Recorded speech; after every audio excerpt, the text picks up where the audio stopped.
Because of all the abuse we talked about in the last video, Google had to change and adapt to maintain its spot as the number one search provider.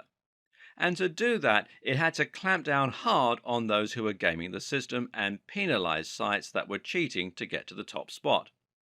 It did this by looking for obviously spammy strategies and de indexing or downgrading the sites. So, sites with keywords in their URL no longer enjoyed the same advantage. Sites with huge numbers of inbound links from low quality websites were de indexed. Sites caught buying links were de indexed. Sites that stuffed keywords were severely punished. Sites that had lots of backlinks with the same anchor text were treated as highly suspect, and the list goes on and on. Meanwhile, Google started to show preference towards sites that were longer, that linked out to other quality resources which previously would have hurt your SEO, and more. These changes came in the form of algorithm updates, which had recognizable animal names and which got a lot of press from the internet marketing community at the time. These were Penguin, which was designed to reduce the effectiveness of unnatural backlinks, and Panda, which was designed to favor sites that looked high quality. Google doesn't want a website owner to be able to artificially climb its SERPs. Rather, Google wants websites to climb the ranks only when they're genuinely valuable and popular with the audience. It wants to see natural, organic links that you haven't paid for, and it wants to see deep, relevant, and interesting content. The old techniques that were once used to spam Google became known as black hat SEO, and the industry entered a dark period. It's hard to overstate just what the impact of these algorithms changes had on the SEO industry at the time, and on countless other industries as well. These changes ended up completely de indexing massive websites overnight. Sites that had followed conventional wisdom to get to the top spot on popular search were now completely de indexed, cutting off the vast majority of their traffic and sales. This led many to proclaim that SEO was dead, that it was no longer possible to game the system because you would be penalized for buying links or for stuffing keywords. And even if someone could break Google's new algorithm and work out a new way to game the system, it would only be a matter of time until Google changed its algorithms again.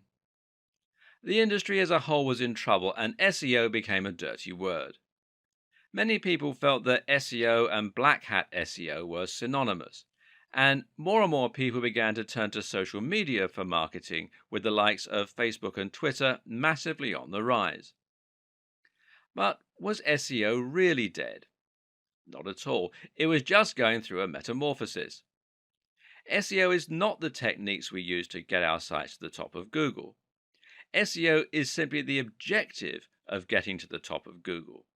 Any technique you use to try to get more attention from Google could be considered SEO.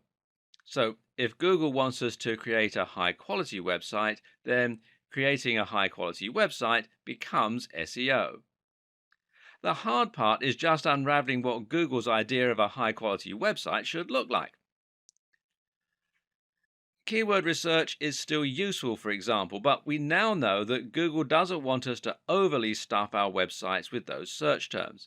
Instead, the recommendation hovers at around 1 to 2% keyword density. So, if you write a long article and include the search term a few times, that should be enough, as long as it's also in your code a little or in your file name. It's also worth noting that Google looks for keywords in specific places in your content and gives those extra value. Google will consider it a strong sign if your keywords are used in your headers or in the first paragraph of your content.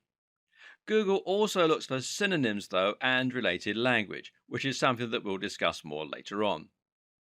And it no longer cares about how many links you can get. It cares far more about how high quality those links are. So, if your links are from lots of highly trusted websites, then you'll find it does great things for your ranking. Google is also now looking at things like bounce rates, how long someone spends on your website, and it's looking at how your site renders on mobile and how quickly it loads. You can now get penalized for typos and mistakes. And Google is also looking at social sharing signs. If you have lots of +1s from Google Plus, for example, then this can have a large positive impact. In short, Google is looking for signs of quality, relevance, and great design. At the end of the day, Google does not care about you as a content creator. You're not Google's customer. Google's customer is the end user who searches for a key phrase because they want to get relevant information or find the answer to a question. So, if you forget the specifics and instead make your aim to deliver high quality content consistently targeted towards a specific subject matter, then your goals will be aligned with Google.